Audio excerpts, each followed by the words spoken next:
bienvenidos a la casa de Dios. Damos gracias al Señor por un día más que Dios nos concede estar en su casa. Amén. Les invito a que se pongan de pie y vamos a leer la palabra del Señor en el Salmo capítulo 119, versículo 57. Salmo capítulo 119, versículo 57. Leemos este texto, amén, y así damos inicio a la escuela dominical en esta mañana. De igual manera, bienvenidos todas aquellas personas que nos acompañan a través de esta transmisión. Dios les bendiga. Quédese con nosotros durante toda la clase, amén, ya que será sin duda alguna de edificación para todos nosotros. Salmo 119, 57, dice así la palabra del Gloria Señor.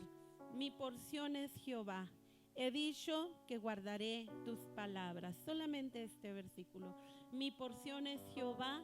He dicho que guardaré tus palabras. Amén. Y en esta mañana estamos aquí, mi amado hermano, para aprender palabra de Dios. Amén.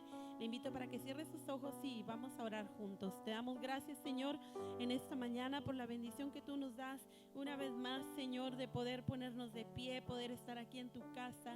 Gracias, Señor, por tu misericordia, mi Dios, por tu fidelidad y porque nos da la oportunidad de un día más poder estar aquí. Pedimos, Señor, bendigas cada una de las clases, mi Dios, nos alumbre tu Espíritu Santo para poder, Señor, recibir esta enseñanza, esta palabra, Señor, atesorarla en nuestro corazón y ponerla por obra, que cada uno de los oyentes, Señor, sean edificados en esta mañana y que sea tu Espíritu Santo el que venga a hacer la obra perfecta en cada corazón. Bendice las clases, bendice a los maestros, Señor, y todo sea para honra y gloria de tu nombre. Te lo pedimos y te damos gracias en el nombre de Jesús. Amén. Amén. Gloria a Dios. Vamos a cantar este canto, hermano. Acompáñanos. Aleluya, con tus palmas. Amén. Y así pasamos a nuestras clases. Aleluya. La única razón de mi adoración, eres tú, mi Jesús. El único motivo para vivir, eres tú, mi Señor. La única verdad está en ti, eres mi luz y mi salvación. Mi único amor, eres mi Señor, y por siempre te alabaré. Tú eres todopoderoso, eres grande y majestuoso, eres fuerte, invencible, y no hay nadie como tú. Tú eres todopoderoso, eres grande y majestuoso, eres fuerte, invencible, no hay nadie como tú. Aleluya. Amén. Él es todopoderoso. No hay nadie como nuestro Dios. La única razón de mi adoración, eres tú, mi Jesús. El único motivo para vivir, eres tú, mi Señor. Mi única verdad está en ti, eres mi luz y mi salvación. Mi único amor, eres tu Señor, y por siempre te alabaré. Tú eres todopoderoso, eres grande y majestuoso, eres fuerte, invencible, y no hay nadie como tú. Tú eres todopoderoso, eres grande y majestuoso, eres fuerte, invencible, y no hay nadie como tú.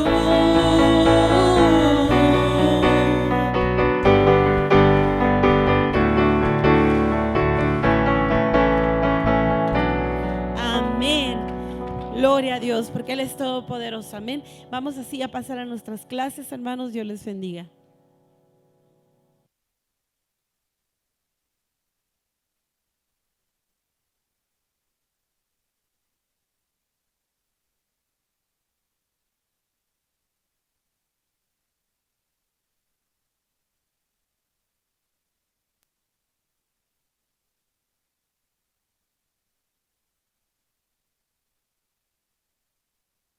Días, hermanos, Dios les bendiga. ¿Cómo están, hermanos? Siéntese, por favor. Qué bueno que estamos aquí en la iglesia, en la casa de Dios. Y siempre estar en la casa de Dios va a ser una bendición. Esperemos que nuestros hermanos que faltan vayan llegando poco a poco, porque algo que nunca debemos de pasar por desapercibido es que el estar en la casa de Dios y aprender la palabra de Dios en estos tiempos, hermanos, es más que un privilegio ya, ¿verdad? Tiempos en donde de alguna u otra manera, de manera presencial, todavía existen países en donde está restringido lo que viene siendo congregarse, y aún más allá, cuando hablamos de la palabra de Dios, tiempos en donde vemos persecución en diferentes partes del mundo, y a pesar de que nosotros estamos muy ausentes de lo que sucede en la vida real en otros países, no podemos pasar por alto, hermanos, que estar en la casa de Dios sí es más que una bendición ya en estos tiempos. Así que qué bueno que está aquí. Esta semana yo quisiera continuar con el tema que hemos estado desarrollando acerca del tema principal, que se titula Una iglesia saludable. A estas alturas del partido, desde finales de enero, cuando empezamos a ver este temario, que empezamos a ver esta parte tan importante de la iglesia en la actualidad, yo quisiera brevemente recapitular lo que vienen siendo los encabezados o los rasgos, características, como le llamamos, de lo que es una iglesia saludable. Una iglesia saludable, nos referíamos desde la perspectiva bíblica, lo que nació en el corazón de Dios, lo que Dios tiene para el hombre, lo que Dios quiere para la sociedad. No lo que el hombre piensa acerca de Dios, sino lo que Dios puso en el corazón de su palabra para que el hombre la siguiera. E iniciamos precisamente leyendo el libro de los Hechos, capítulo 2, versículo 36 al 47, donde hacíamos mención que la iglesia inicial, la iglesia cristiana, nació en el día de Pentecostés, una vez que los apóstoles fueron bautizados con el Espíritu Santo, y la iglesia ahora sí comenzó a tomar formalidad y comenzaron a escuchar el mensaje de salvación. Los apóstoles comenzaron a ser esos mensajeros de llevar al hombre a la sociedad lo que verdaderamente es Dios en su vida, y nace esta iglesia. Lo veíamos a través de la palabra de Dios y tocábamos los rasgos que le llamábamos las características principales de una iglesia saludable, y mencionábamos que a la primera característica es ¿quién es la iglesia? No qué es, porque la iglesia no es un objeto, ¿verdad? ¿Quién es la iglesia? Y hablábamos en esa parte de esas semanas cómo es que en el corazón de Dios nace desde los tiempos antiguos que el hombre tenga comunión con Él.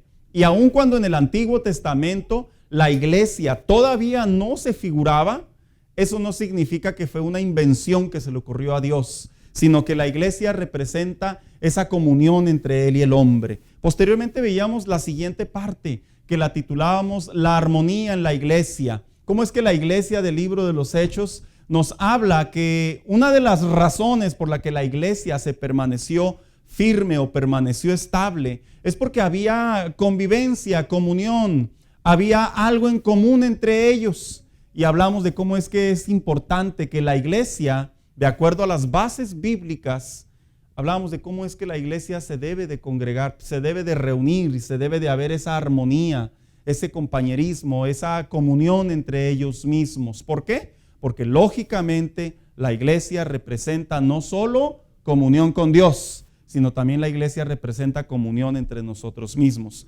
Después veíamos por qué debemos congregarnos. Hablábamos de cómo es que la iglesia en la actualidad, hoy en día existen diferentes pensamientos en relación a acercarse a la iglesia, en relación a asistir a ella, en relación a estar dentro de ella. Y en esta parte de este capítulo, de este temario, veíamos cómo es que en el corazón de Dios, nuevamente desde los tiempos antiguos, Dios estableció un lugar y le decía a Moisés, ¿cuántos recuerdan esa parte que le dijo? Quiero que construyas un tabernáculo, que era la figuración en el Antiguo Testamento de lo que Dios traería en el Nuevo Testamento, que el hombre tendría un lugar en donde debería de estar acercándose para escuchar palabra de Dios, para ser ministrado por la palabra de Dios, pero sobre todo para que el hombre reconozca que Dios sí tiene un lugar en donde él se le debe de buscar. No que la iglesia sea Dios, lo llevábamos a la claridad, no. Pero la iglesia, el lugar establecido por Dios, consagrado desde el Antiguo Testamento en el corazón de Dios, sí veíamos que representa un lugar clave para que nosotros podamos tener ese esa comunión con Dios. Posteriormente veíamos, hermanos, rendir culto a Dios. ¿Cómo es que la iglesia, en este capítulo hablábamos meses atrás, cómo es que la iglesia debe de saber lo que es rendir culto a Dios? Rendir culto a Dios no es cantar por cantar, no es asistir por asistir, ni hacer simbolismos o rituales en relación a algo que se hace en un lugar, no, sino hablábamos de cómo es que en el corazón de Dios nuevamente, cuando los sacerdotes entraban al templo, esos eventos físicos que ellos hacían y que posteriormente son espirituales para nuestro entendimiento, hablamos cómo es que el hombre sí se tiene que acercar a Dios, como dijo Jesucristo, en espíritu y en verdad, porque son los adoradores que Él busca. Y en este capítulo hablábamos cómo es que realmente se debe de rendir culto a Dios dentro de la iglesia. Y una de las cosas que yo remarcaba mucho es que rendir culto a Dios no tiene nada que ver con emociones. Tiene que ver con convicciones. Porque las emociones son aquellas que simplemente van de manera pasajera y se acaba y ya no hay más porque ya pasó el momento. Pero las convicciones son esa parte interna que nos hace entender qué es lo que estamos haciendo. Posteriormente veíamos el último que acabamos de finalizar la semana pasada, la grandeza de servir. Este rasgo tenía que ver con servir a Dios. Cómo es que dentro de la iglesia de Cristo, en el corazón de Dios, el pueblo de Dios tomó a bien no solo de comportarse y convertirse en un pueblo o en una nación, que sabían que no era solamente tener a Dios en un lenguaje, sino que se reunían inclusive para construir el templo o para causas que tuvieran que ver con la voluntad de Dios. Hablábamos aquí que dentro de la iglesia en el Nuevo Testamento, nosotros como cuerpo de Cristo en la sociedad, pero principalmente delante de Dios, hablábamos aquí que el creyente necesita servir a Dios en alguna área, porque tiene dones, porque tiene talentos, tiene habilidades, porque ese servir a Dios decíamos que no era una obligación, sino era una naturaleza que estaba en el corazón del hombre en agradecimiento por la salvación. Esta semana, hermanos, vamos a entrar a una nueva característica o a otro rasgo más de lo que tiene que ver con una iglesia saludable. Y para ello le he puesto por título El mensaje y su mensajero, que tiene que ver básicamente con la evangelización. Pero le di el título El mensaje y su mensajero porque en el corazón de Dios una iglesia saludable debe de saber que una iglesia tiene un mensaje, pero también una iglesia necesita un mensajero. No es cuestión solamente de saber que tenemos que hacer algo, sino tiene que ver con la acción de hacerlo. Y para ello me gustaría que abriera su Biblia junto conmigo, allá en el libro de los Hechos, capítulo 2, versículo 40, porque este va a ser el texto que vamos a ocupar para poder hablar en relación a ello. Y cuando lo tenga ahí, dígame amén, por favor. Dice el libro de los Hechos, capítulo 2, versículo 40. Dice, y con otras muchas palabras testificaba y les exhortaba diciendo, sed salvos ¿de qué? De esta perversa generación.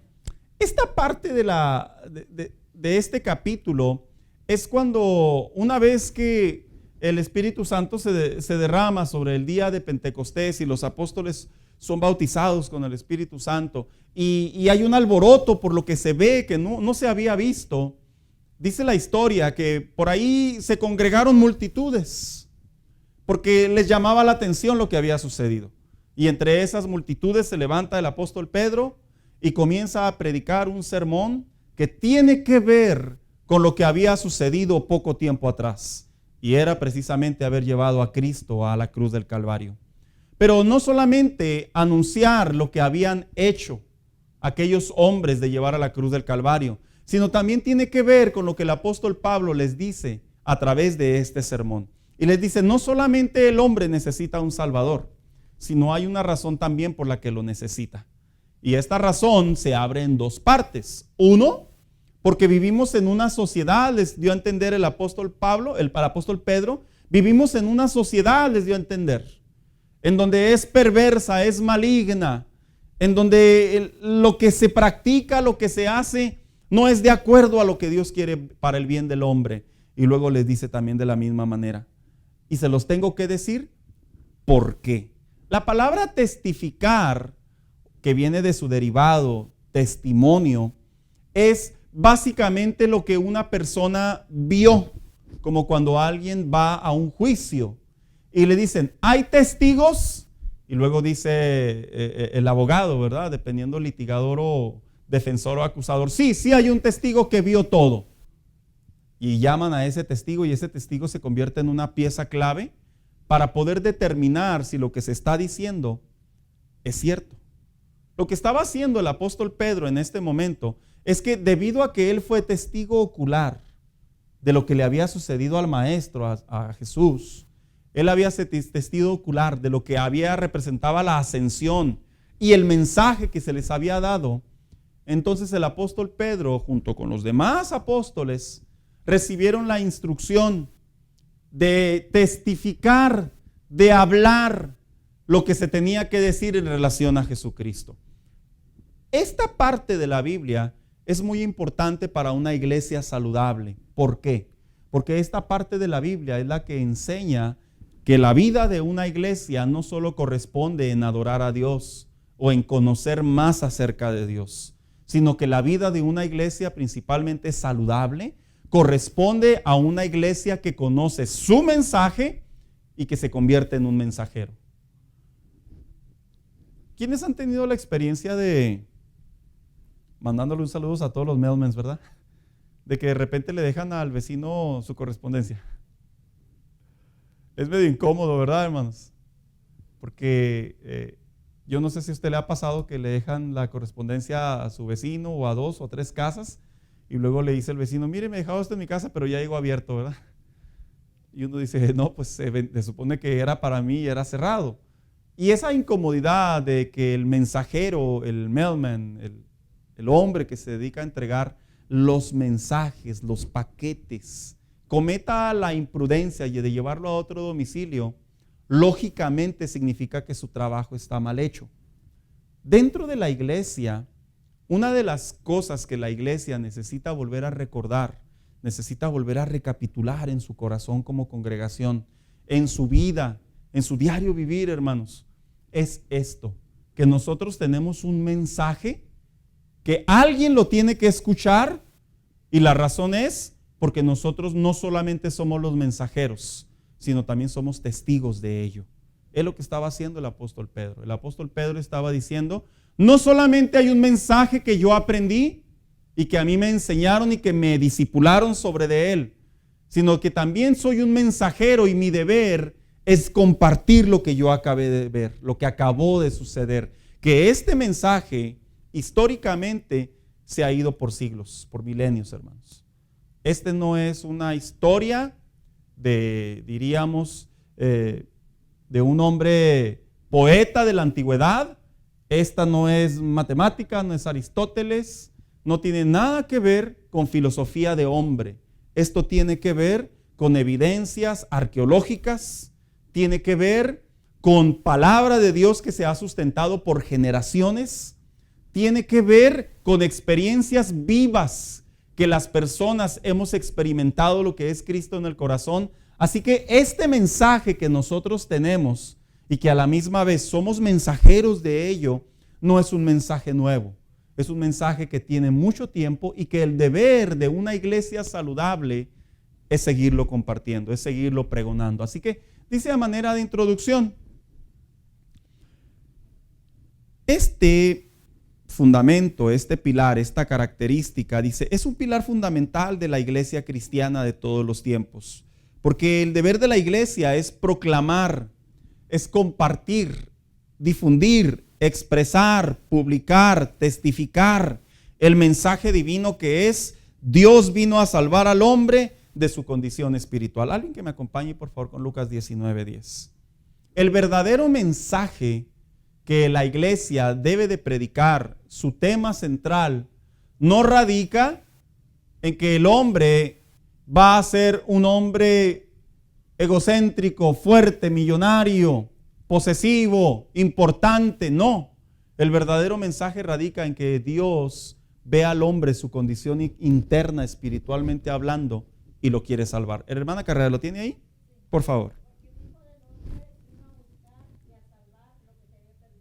En otras palabras, el verdadero mensaje es que cuando Cristo estuvo en la tierra, venía con la misión de traerle un mensaje a la sociedad, y como mensajero era que Él venía a rescatar la vida y la condición espiritualmente hablando del hombre. Dice, y para que este mensaje sea claro de entender o a entender, decimos por aquí, debemos saber primeramente cuál es el mensaje. Yo creo que cuando hablamos de un trabajo, por ejemplo, es bien interesante cuando hay personas que tienen cierto tiempo trabajando en algo y no saben para qué lo hacen. ¿Quién ha tenido esa experiencia, hermanos? Qué interesante, porque pareciera ser que a veces son contratados o son ocupados en diferentes lugares y le dicen, mira, tú lo único que vas a hacer es que vas a agarrar esto y lo vas a poner allá, o vas a unir estos dos cables, o vas a agarrar esto y se lo vas a entregar a esa persona, o vas a acomodar esto y lo vas a echar aquí, pero no tienen ni idea para qué lo hacen. Pareciera ser que dentro del cristianismo, hermano, en estos tiempos, en donde hay mucha Biblia, mucha palabra de Dios, mucho exponente de la Biblia, pareciera ser que hay muchos cristianos, fíjese, a pesar de que están dentro de la iglesia, a pesar de que conocen el nombre de Dios y saben canciones acerca del nombre de Dios, es interesante que en ocasiones no tienen la suficiente idea o conocimiento de por qué es que la Biblia habla que debemos de compartir o de hablar el evangelio. Hermanos, esto es algo interesante y a la misma vez preocupante. Posiblemente las personas que estamos aquí, en su mayoría podamos decir, bueno, yo sí sé de qué se trata la vida cristiana. Uno le tiene que entregar su vida a Cristo. Sí, completamente. Pero para poder comprender y que quede más arraigado este concepto, esta característica, este fundamento en el corazón de nosotros, independientemente si eres joven o adulto, tú debes de saber lo siguiente, que es necesario que tú y yo vayamos a la fuente de donde inició todo esto. Por eso seguimos leyendo. Y dice aquí, y para que este mensaje sea claro a entender, debemos primeramente saber cuál es el mensaje, por qué y para qué. Preguntas que llevarán tanto a la iglesia como al hombre a comprender el mensaje de Dios para sus vidas. Compartir el evangelio, evangelizar, no solo se trata de decirle a alguien, tú necesitas a Dios. Tenemos que dar una explicación por qué, hermanos. Y nosotros no somos, perdónenme la palabra, no somos pericos como para nomás repetir. No. El perico repite. El hombre tiene inteligencia. ¿Y sabe cuál es la diferencia? Que Dios cuando le habla al hombre, no le habla nomás para que el hombre obedezca sin razonamiento. Le habla para que el hombre comprenda por qué razones que lo necesita. Dios no creó robots, ni la iglesia tampoco es un sistema automático para decirle a las personas, acércate a Dios porque eres un pecador. No, debe de haber una razón. ¿Por qué eres un pecador? El creyente inclusive, cuando se le invita a evangelizar, cuando se le invita a compartir su testimonio, debe saber por qué lo hace, no porque se lo dicen. Porque si se lo dicen, la verdad, hermanos, caeríamos en lo mismo de ahorita. Estamos a veces haciendo cosas que ni siquiera entendemos por qué suceden o por qué las tenemos que hacer. Que es una de las preguntas claves de los hombres de ahora, de los jóvenes de ahora. ¿Por qué voy a la iglesia? ¿Para qué voy a la iglesia? ¿Qué hago en la iglesia? ¿Por qué tengo que testificar? Y ahí es en donde nosotros como maestros de la palabra de Dios, como iglesia, tenemos el deber y la obligación de parte de Dios de explicar cuál es la razón, por qué este mensaje y para qué este mensaje. Una iglesia saludable no es solamente la que se congrega, también es la que se convierte en un mensajero del mensaje de Dios. Hermana Carrera, ¿tenía una opinión? No. Bien, continuamos. Ahora dice, en primer lugar, una vez que hablamos de la introducción, debemos de saber qué es este mensaje. Lo primero que debemos saber en relación a este mensaje es que este mensaje viene de un plan divino, hermanos. Y dice de la siguiente manera, para poder comprender y así compartir cuál es el mensaje, dice, debemos primeramente saber su fuente y su historia. Esto nos dará como iglesia la certeza de saber que todo lo que hagamos es plan divino para el hombre y nosotros somos los elegidos, refiriéndonos a la iglesia, por Dios para cumplir con esta misión que es que reconozcan a Dios y a su Hijo Jesucristo como su Salvador personal. Alguien que me ayude con Juan 3:15 al 17, por favor. Sí, ¿quién lo tiene por ahí? Sí. Para que todo aquel que en él cree no se pierda, mas tenga vida eterna. Porque de tal manera amó Dios al mundo, que ha dado a su Hijo unigénito, para que todo aquel que en él cree no se pierda, mas tenga vida eterna. Porque no envió Dios a su Hijo al mundo para condenar al mundo, sino para que el mundo sea salvo por él. Entonces, la razón por la que Cristo vino a la tierra, vino ¿a qué? A salvar. Y cuando se refiere a salvar, no se refiere solo en una vida terrenal o en una parte del hombre, sino está hablando básicamente que hay un plan divino, y los planes divinos, si algo se les caracteriza, es que son eternos. Entonces, cuando la Biblia habla de que Cristo viene a la tierra, no habla de que Cristo solo vino a un grupo de personas selecto o a solamente a ellos. Habla de que en el corazón de Dios, desde antes de la creación del universo, como expresa el apóstol Pablo en la carta a los Efesios, dice, ya existía en el corazón de Dios que el hombre encontrara un Salvador y que el hombre se reencontrara con Dios. Así que este plan divino no es un plan humano. No estamos hablando de una iglesia que de repente inventa algo para que la gente venga y asista a ella. Miren, hermanos, es interesante cómo hoy en estos tiempos se han levantado no solo hombres y lugares que dicen tener la verdad, sino es impresionante cómo se han levantado de tal manera que han distorsionado el nombre de Dios. Es impresionante, hermano. Hay iglesias, lugares de culto, sectas, centros de adoración, como se les llama, que de manera impresionante dicen que vienen de parte de Dios, pero su conducta, sus acciones, sus enseñanzas no están de acuerdo a la Biblia.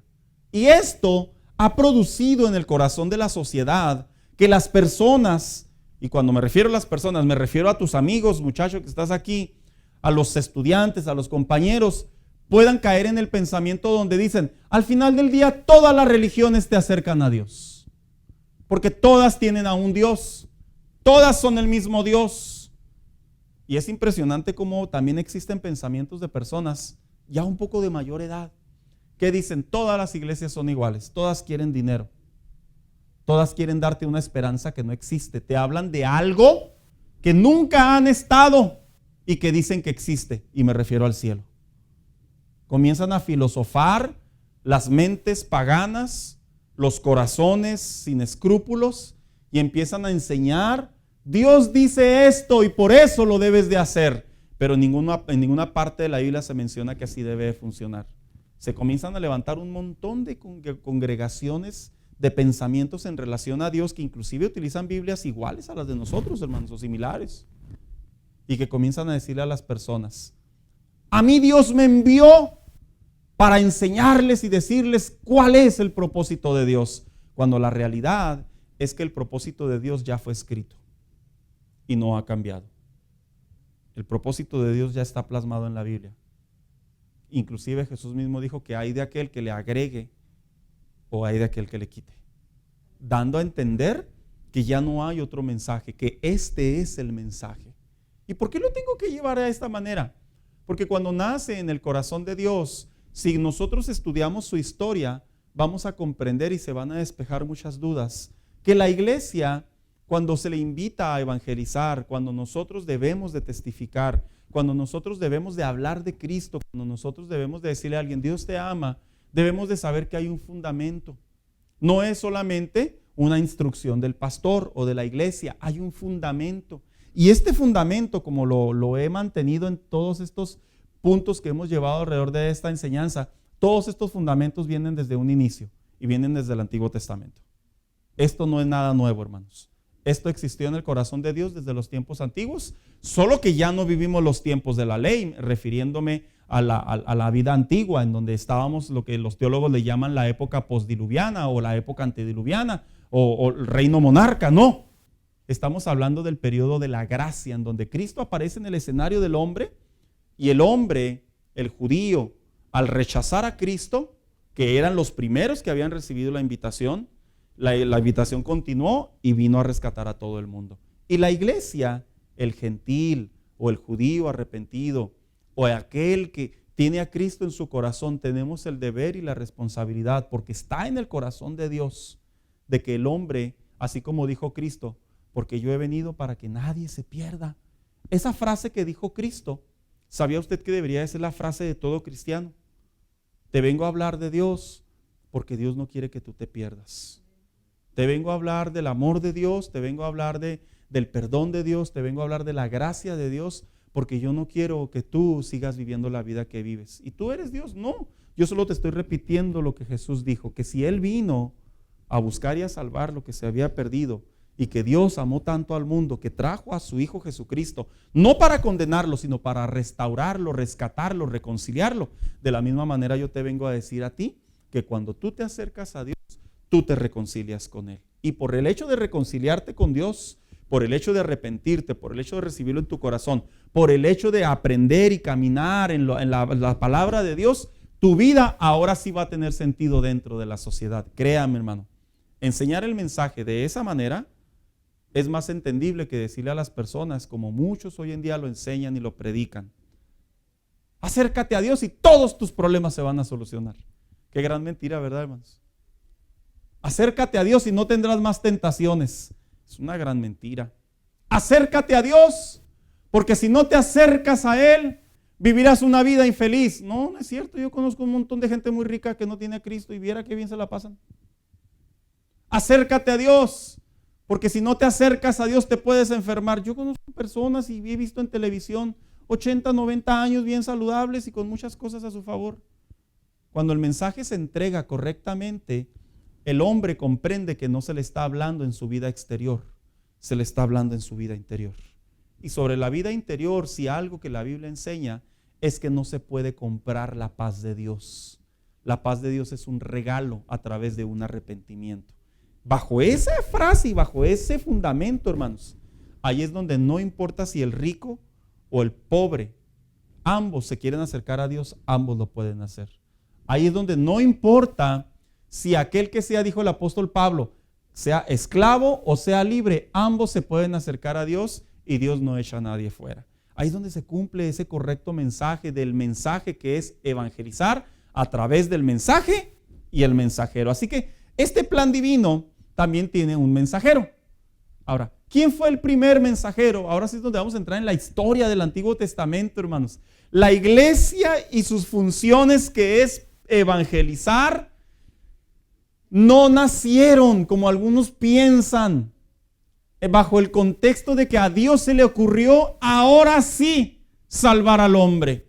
¿Sabía usted que desde los inicios de la Biblia, en el corazón de Dios, siempre ha estado que el hombre se reconcilie con Él, hermanos? Esto no es nuevo, esto no es de la gracia, como muchos lo enseñan. Esto tiene que ver desde un inicio, y por eso todas estas clases yo las he llevado desde el Antiguo Testamento, para demostrar que en el corazón de Dios en realidad no ha cambiado. Porque muchos dicen, es que Dios en el Antiguo Testamento es un Dios malo y airado y sangriento. La realidad es que no es de esa manera como se interpreta. La realidad es que desde el Antiguo Testamento Dios siempre ha amado al hombre, ha visto por él, solo que el hombre en su manera de vivir, en su manera de ser, el hombre se ha alejado, ha rechazado, ha menospreciado el acercarse a Dios. En este caso, el acercarse a Yahvé, para ser más específico en relación al Antiguo Testamento. Y leemos: el pueblo hebreo, que es Israel, desde tiempos antiguos fue elegido por Dios, quien por labios de Moisés le fue dicho. Así que este mensaje cobró entendimiento una vez que fueron liberados de la esclavitud de Egipto. ¿Quién tiene Deuteronomio 7, 6 y 8, por favor? ¿Lo leen, por favor? Porque tú eres pueblo santo para Jehová tu Dios. Jehová tu Dios te ha escogido para hacerle un pueblo especial, más que todos los pueblos que están sobre la tierra. ¿No por ser vosotros más que todos los pueblos? Os ha querido Jehová y os ha escogido, pues vosotros erais el más insignificante de todos los pueblos, sino por cuanto Jehová os amó y quiso guardar el juramento padres, os ha sacado Jehová con mano poderosa y os ha rescatado de servidumbre de la mano de Faraón, rey de Egipto. Este es un recordatorio en donde Jehová le dice a Moisés que le diga al pueblo de Dios que ellos habían sido elegidos por Dios. Pero llama mi atención la respuesta de Dios a través de Moisés. No los elegí, en otras palabras, no fue una tómbola, ¿verdad? No, como que no saqué una rifa a ver quién iba a pegar. No, tampoco los elegí por la loto. Es algo que yo había prometido a sus padres anteriores. Esto enseña que el verdadero mensaje, el verdadero mensaje y sus mensajeros en realidad no son todos. Qué interesante, ¿verdad, hermanos? Así que este es un argumento para descalificar los pensamientos de muchas religiones o sectas que son mejor conocidas bíblicamente hablando. Movimientos que hablan acerca de Dios y que dicen tener la verdad. No, solo hay una verdad. Solo hay una iglesia. Y es la iglesia de Cristo que está en el Nuevo Testamento. Solo hay una verdad. Y la verdad es que Dios ama al hombre y quiere que se arrepienta de sus pecados y vuelva a Él. Solo hay una verdad, que después de la muerte el hombre va a reencontrarse, a reconciliarse con su Creador. Esa es la verdad. Fuera de ahí, cualquier otra verdad que nosotros escuchemos a lo largo y a lo ancho de nuestra vida, hermanos, son simplemente ideas o pensamientos bien estructurados de hombres con mucha capacidad, ya sea de malvados o ya sea de sagaces, pero no bíblicamente hablando. El pueblo de Dios, que es el pueblo de Israel, los hebreos, fueron elegidos, le dijo Dios, y no meramente por méritos, porque le dijo, ustedes son los más pequeños, no por méritos. Qué interesante, hermanos, que la gracia es igual, la salvación es igual. La salvación no se obtiene por méritos, ni tampoco la salvación se obtiene por ser más espirituales. La salvación se obtiene por una promesa que Dios le hizo al hombre desde el inicio del Edén. Y fíjese lo que seguimos leyendo. Dios mismo les dijo que esto no tiene nada que ver por méritos o preferencia, como lo acabamos de leer, sino que había sido una promesa que ya había hecho a los patriarcas, con la cual respetaría. ¿Cuáles patriarcas? Obviamente nos referimos a Abraham, a Isaac y a Jacob, que Jacob posteriormente se convirtió en Israel y fue quien entonces el padre de las tribus de Israel, las 12 tribus de Israel, que posteriormente hoy por hoy es la nación de Israel. Que si lo vemos históricamente hablando, sabemos que solo quedaron 2. No voy a entrar en ese detalle, pero sí lo dejo en claro para no pensar que son 12, no solo quedaron 2 al final del día. Y seguimos aquí leyendo. Entonces, ya que entendemos que el mensaje es el pueblo de Dios, el mensaje Dios lo eligió y el mensaje se tiene que dar porque está en el corazón de Dios. ¿Cuál sería ese mensaje? Dice aquí arriba. Dice, el hombre desde tiempos antiguos no solo comenzó a formar una vida social, y cuando me refiero a una vida social, yo me refiero en el huerto de Edén, que es donde inicia todo, hermanos. Donde inicia bíblicamente hablando la sociedad, las culturas, los pensamientos, sino que también, dice aquí, religiosamente hablando, formaron una cultura donde cada quien tenía sus propias deidades. Cuando hablamos de la palabra deidades nos referimos a sus propios dioses. Dice, a lo que Dios usaría al pueblo de Israel para ser esos mensajeros que traerían entendimiento espiritual al corazón del hombre y así reconocer a Dios como el único. Hermanos, ¿cuántos dioses hay en la actualidad? Qué pregunta, ¿verdad? A ver, les voy a hacer una pregunta un poco más interesante. ¿Cuántos dioses hay en la India, hermanos? Que es el lugar allá del continente africano en donde hay más dioses. ¿Tienen un estimado, hermanos? ¿Alguien ha leído por ahí ese dato? Eric. Hay miles que yo no quiero cometer la imprudencia, pero si mal no recuerdo, son cerca de 20,000, si mal no recuerdo. Y estamos hablando de que la cultura india principalmente o en África han formado deidades al grado que inclusive las vacas son consideradas deidades y ellos se pueden estar muriendo de hambre y no las tocan porque son deidades. Fíjese hasta dónde llega el pensamiento del ser humano. Ahora, cuando el hombre y la sociedad comenzó a formarse después de la caída del hombre y que fueron expulsados del huerto del Edén, hermanos, y comenzó a crecer la sociedad, como dice Génesis en sus primeros capítulos, los hombres también comenzaron a formar no solamente una interacción humana, no solo familias, no solo reproducción, sino que también, como en ellos había por el Creador una necesidad espiritual, porque la Biblia dice que cuando Dios creó al hombre, así dice, sopló vida sobre de él. Ese soplo de vida que Dios le dio al hombre es esa parte espiritual que el hombre tiene, que no puede ver, pero está ahí. Y luego diría alguien, ¿y que no es una invención? No, no necesariamente es una invención. Porque si fuera una invención, entonces no estaría en la Biblia. Y la Biblia, que es la columna y baluarte de la verdad, del cristianismo. Y Dios, hablándole al hombre, el hombre tiene una parte espiritual dentro de él. Y esa parte espiritual dentro de él que Dios le dio al hombre en el huerto del Edén, dicen los teólogos, hermano mío, que el hombre constantemente a lo largo de todas las épocas ha tenido la inclinación de tener un Dios. No por defecto. No es por defecto, al contrario, es porque Dios lo puso la necesidad espiritual en el hombre. Así que en el huerto de Edén, capítulo Génesis del 1 al 7, más o menos por ahí es donde se sitúa el diluvio y posteriormente, todos esos tiempos, hermanos, el hombre fue creando dioses, deidades.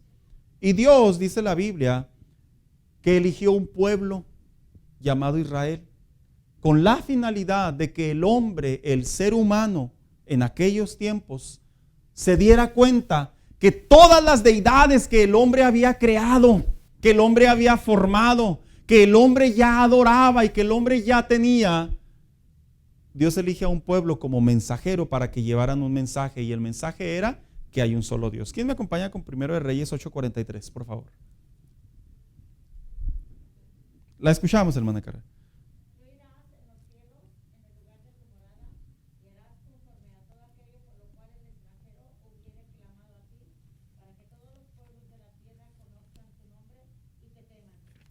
Y luego ahora léame el 60 para no tomar todo el capítulo.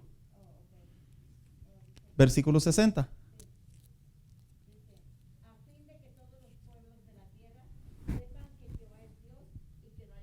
Fíjense cómo en el corazón de Dios desde los tiempos antiguos, desde el Antiguo Testamento, hermano, Dios ve a su humanidad, Dios ve al hombre y le dice al hombre, has formado muchas deidades, has formado muchos dioses. Y como dicen los salmos, ¿verdad? Que muchos de ellos son hechos ¿de qué?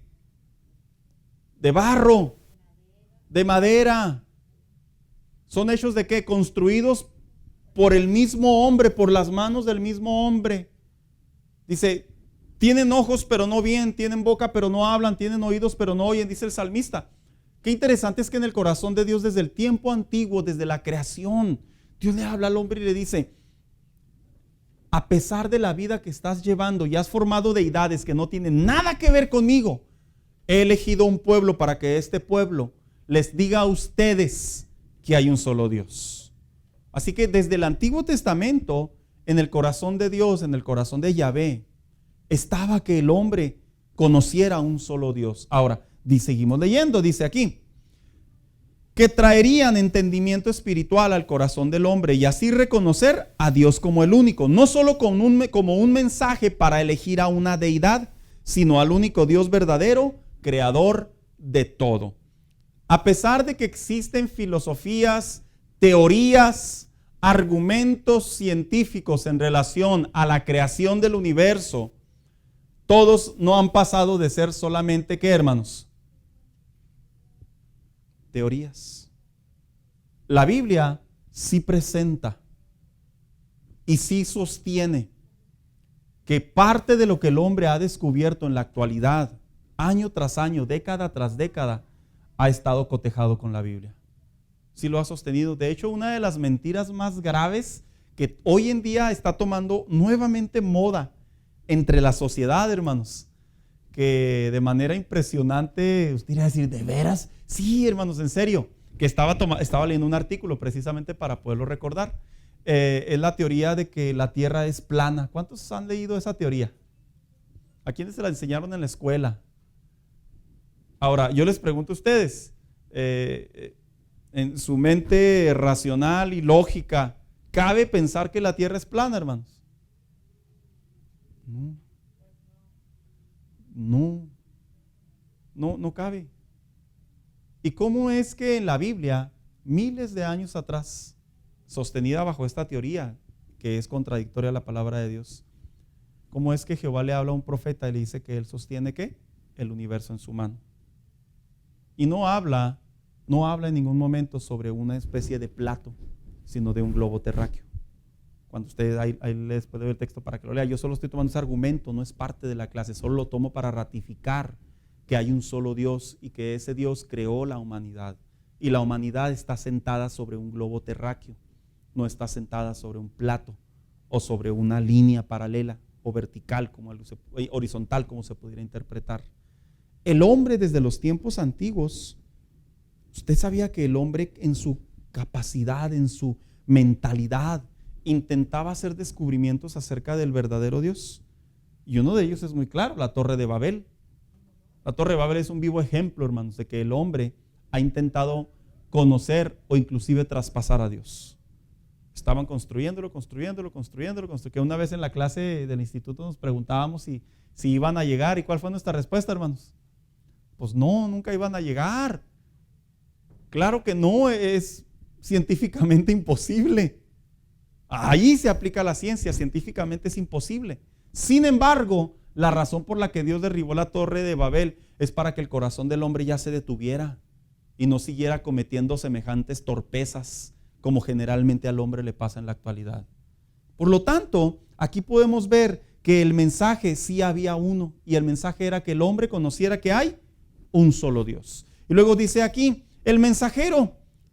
Yo creo que para poder compartir un mensaje, en este caso como pueblo de Dios, yo creo que el pueblo de Dios debía de creer en ello. Como decía ahorita, ¿verdad, hermanos? No es bien visto estar en un trabajo en donde no sabemos lo que hacemos. Oiga, como de repente usted lee ahí en las redes sociales, ¿verdad? Que pone a alguien, estoy buscando a alguien con carro propio y que pueda cruzar. ¿Qué se le viene a la mente a usted de volada? A ver, maleen, hermanos, o no malean ustedes.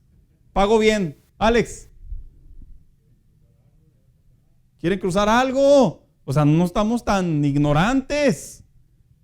¿Cuántas veces no hemos visto en la televisión o en las noticias los reportajes de personas que por no comprender esa parte tan lógica, para lo que los van a agarrar es de mulas? Qué interesante es que el corazón de Dios quiere que el hombre sepa qué es lo que está haciendo. Dios le dice al hombre, yo no solamente quiero que sepas que te elegí para que vayas a las demás naciones, a los demás pueblos, a las demás tribus, y les digas que hay un solo Dios, como lo dijo en el profeta, el sacerdote, perdón, el rey Salomón. No solamente quiero que sepas que para ti te elegí, como le dijo a Moisés, ustedes serán, no. Sino Dios dijo, quiero que conozcan el mensaje, el contenido. Usted sabía, hermano mío, que cuando un creyente tiene en claro lo que Dios hizo en él, usted sabía que por naturaleza, por agradecimiento, usted sabía que el creyente no tiene problemas para evangelizar. Qué interesante. Esto se ha enseñado por años, hermanos. Cuando un creyente tiene problemas para evangelizar, lejos de que dijéramos la vergüenza, la personalidad, el carácter y todo ello, es porque no están convencidos completamente de lo que tienen. Es como cuando pudiéramos decir por ahí, ¿verdad? De repente juegan los hijos con los papás, que me ha tocado ver, que no se ve muy bien, pero tomo el ejemplo. Hágase para allá, usted no es mi hijo. No, sí, ¿cómo no? Me parezco a ti. Ahí hay fotos y empiezan a decir un chorro de argumentos los hijos, ¿verdad? No, y tú eres mi mamá. ¿Cómo de que no? A manera de juego, vuelvo a reforzar. Qué interesante es que cuando en el hijo está esa seguridad, no importa lo que le diga la gente, el hijo tiene la seguridad que eso es verdad. En la vida cristiana, aquel que tiene la seguridad, no solo de la salvación, sino el contenido del mensaje de la cruz, no tiene problemas para evangelizar. Cuando yo como pastor y como creyente que he sido por muchos años, veo cristianos que tienen problemas para evangelizar, lo primero que a mí se me viene a la mente es una alerta. Lo más probable es que no te ha quedado en claro lo que Dios ha hecho en ti. No lo has comprendido mejor, porque si lo comprendieras mejor, sin ningún problema, tú pudieras compartir este mensaje. Eso es una naturaleza espiritual, hermanos. No crea usted que los apóstoles salieron a predicar nomás así porque sí. Recuerde lo que yo dije al inicio, fueron testigos, al grado de que fueron capaces de dar sus vidas por este nuevo mensaje. Ellos lo vivieron en carne propia. Por eso es que no les podía lo que les hicieran. Ellos solo querían compartir la fe, solo querían hablar del Señor. Cosa que la iglesia de ahora se detecta mucho, que la iglesia de hoy está muy pasiva en evangelizar o en compartir el evangelio. ¿Por qué? Porque desafortunadamente, puede ser por diferentes causas, pero entre ellas la falta de conocimiento de la naturaleza del contenido del mensaje, que es que Dios quiere que nosotros compartamos de él. Hermana Carrera. Ya en sí, cuando uno conoce a Jesucristo, le nace a uno hablar de Jesucristo. Sí, pero ha pasado, hermana Carrera, que a veces con el paso de los años en el cristiano, como que evitan inclusive a veces hablar del evangelio. Y a mí me llama mucho la atención los argumentos de hoy en día. Es que no debo de hablar de religión en mi trabajo. Y yo digo, pero sí pueden decir sandeces. Pero sí pueden hablar de prostitución, pueden hablar de mujeres, pueden hablar de hombres, pueden hablar de porquerías y media, pero no te portas tan bien. Yo les digo que no puedes hablar de la obra que Dios ha hecho en tu vida. Así yo les contesto. ¿Y sabe por qué se los digo, hermanos? No porque yo sea un religioso, sino porque es por sentido común y naturaleza espiritual que si yo veo a una persona que está teniendo problemas en su matrimonio, una persona que trae pensamientos de suicidio, una persona que tiene resentimiento en su corazón, y yo no tengo la capacidad de verlo a los ojos y decirle, ¿sabes qué? Hay alguien que te puede ayudar y se llama Dios, y yo no tengo esa capacidad, hermano, es porque no he comprendido el contenido de él. Es como cuando usted le dice a alguien, vamos a comprar una pieza, mira, me falta una pieza para mi carro, y usted sabe que en ese lugar las piezas salen malísimas. ¿Qué va a hacer usted por naturaleza? Le va a decir, oye, no, ¿sabes qué? Ahí no, mejor ve a otro lado. Porque es la naturaleza de supervivencia, la naturaleza de apoyar, la naturaleza de ayudar. En el cristianismo es igual, hermanos. Dios no solo le dio el mensaje al pueblo de Israel y los eligió, sino quería que comprendieran el contenido de ese mensaje. Por eso viene lo siguiente: debía creer a su propio mensaje. Sucedieron muchos eventos impresionantes a lo largo del Antiguo Testamento, dice, donde los hebreos vivieron en carne propia tiempos de esclavitud. Válgame Dios. A ver, hermanos, porque esta cosa se me atora de repente. Ya vi el reloj. Tiempos de esclavitud y de batalla donde la mano de Dios, quien los había elegido, los protegía.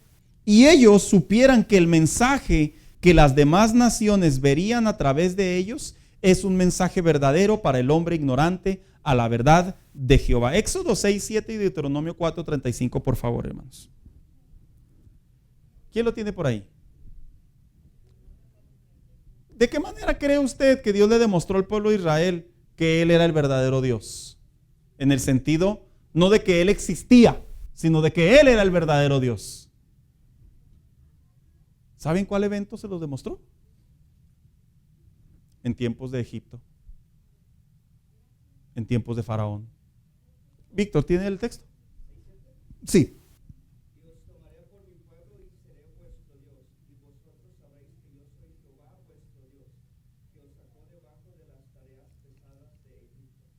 En otras palabras, lo que Dios le estaba diciendo a su pueblo a través de Moisés: quiero que sepan que no solamente voy a ser su Dios, sino que les voy a decir por qué soy su Dios. Y luego ahora sí leemos Deuteronomio 4:35.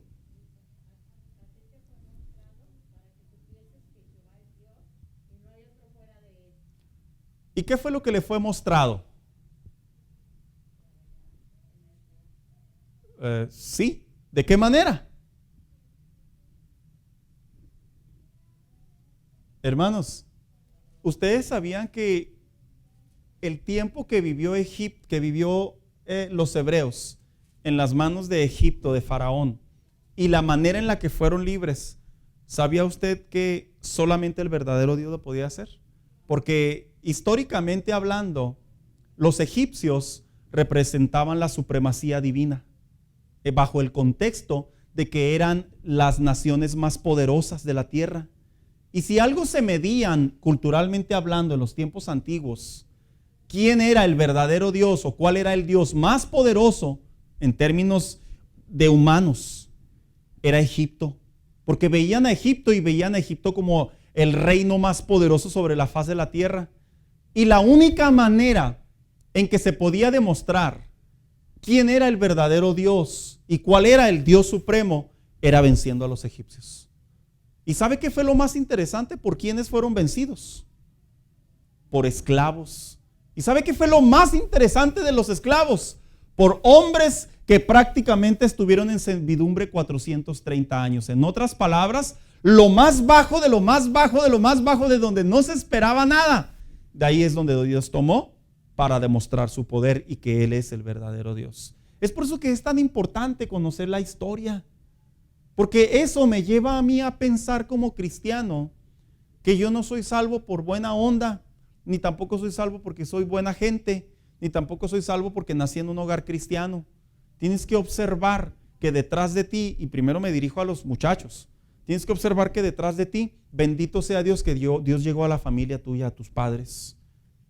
Bendito sea Dios que posiblemente cuando iban de picada tus padres y ya no había esperanza, ahí es donde conocieron al verdadero Dios.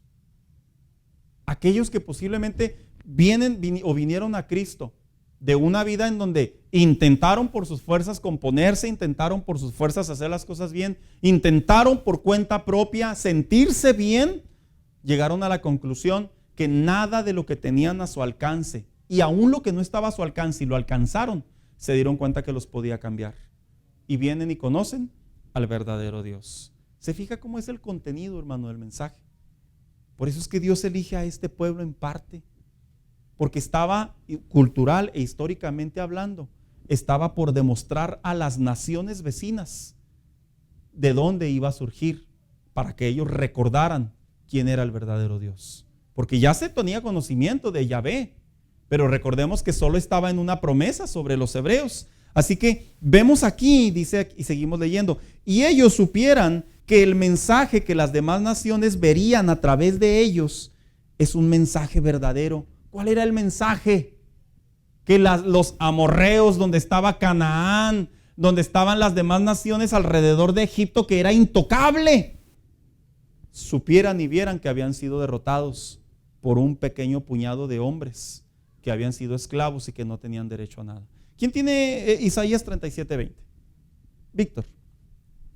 Ahora pues, Jehová Dios nuestro, líbranos de su mano, para que todos los reinos de la tierra conozcan que solo tú eres Jehová. Fíjese, el mismo pueblo de Dios, aquí estamos viendo un episodio diferente y con esto concluyo. El mismo pueblo de Dios, una vez que cae en pecado, y ese pecado los lleva a una desobediencia, ellos recuerdan que ellos adoraban al verdadero Dios y le claman a Él y le dicen: ayúdanos, levántanos, para que nuevamente los que nos rodean sepan que tú eres el verdadero Dios. Hermanos, el mensaje que nosotros tenemos, que es el mensaje de la cruz, que es la salvación, su contenido, a pesar de que no es el mismo en el tiempo de Israel, le digo una cosa: en el tiempo de Israel, lo que se proyecta en el Nuevo Testamento es que el corazón de Dios no ha cambiado. Él siempre ha procurado el bien del hombre. Cuando la gente dice: es que Dios es malo, no, Dios nunca ha sido malo. A pesar de que el hombre le da la espalda, a pesar de que el hombre tiene otras deidades, a pesar de que el hombre se burla, se mofa, blasfema, a pesar de que el hombre hace de su vida un papalote, como generalmente yo digo, aún ahí Dios sigue levantando mensajeros para que ellos puedan venir a Él. Y todo se resume en algo, hermano, en su contenido. Antes de nosotros evangelizar, compartir nuestra fe, difundir, testificar, proclamar, invitar, hablar de la cruz, nosotros debemos de saber su contenido. Y su contenido claramente dice que Dios le habla al hombre y le dice: yo te amo. Su contenido claramente es que Dios le dice a su pueblo: te elegí entre los más bajos. Su contenido es claro. De donde lo vil y lo menospreciado, como dijo el apóstol Pablo en la carta a los Romanos, de ahí elegí, para hacer ver al enemigo y al vengativo quién es el verdadero Dios. ¿Se da cuenta, hermano, cómo se conecta el mensaje de Dios en el Antiguo Testamento, que lo vamos a seguir viendo la semana que entra, en el Nuevo Testamento? Esto es algo precioso, hermano, la verdad. Por eso cuando las personas a mí me preguntan: es que, ¿por qué ¿Por qué se aferran tanto en que vengamos a Dios? Y uno siente ese deber, esa responsabilidad, esa necesidad, ese dolor en el corazón para que la gente escuche el mensaje de Dios y lo reciba. No es como que andamos vendiendo papitas, hermanos, o piezas de mecánicas. No. Este es un mensaje que trae esperanza y que podemos sacar, como dice la Biblia, de las lenguas del infierno, por así decirlo, a una persona y traerla al conocimiento de Dios. Que eso, hermano, la Biblia dice que hay un grado tan especial que cuando un pecador se arrepiente, la Biblia dice que hay celebración en el cielo. Fíjese a qué grado, ¿verdad? Entonces vamos a ponernos de pie en esta mañana, hermano. La semana que entra continuamos con este mensaje. Se debía de obedecer, y de ahí ya continuaremos. Cómo es que el corazón de Dios desde los tiempos antiguos siempre ha buscado esa reconciliación con el hombre. Es cierto, en el Antiguo Testamento el hombre se reconciliaba, o por así decirlo, tenía esa comunión con Dios a través de los sacrificios. Es cierto, es bíblico. Pero todo eso, dice la Biblia, dijo el apóstol Pablo, que solamente era una sombra para el entendimiento de la nueva iglesia, que comprendiera que el hombre, de dónde había sido tomado Dios. Dios lo había tomado para que se reconciliara con Dios. Y ya no sería más animales, si ahora sería el corazón del hombre. Le quiero pedir en esta hora a nuestra hermana Laura. Hermana Laura, nos despide en oración, por favor.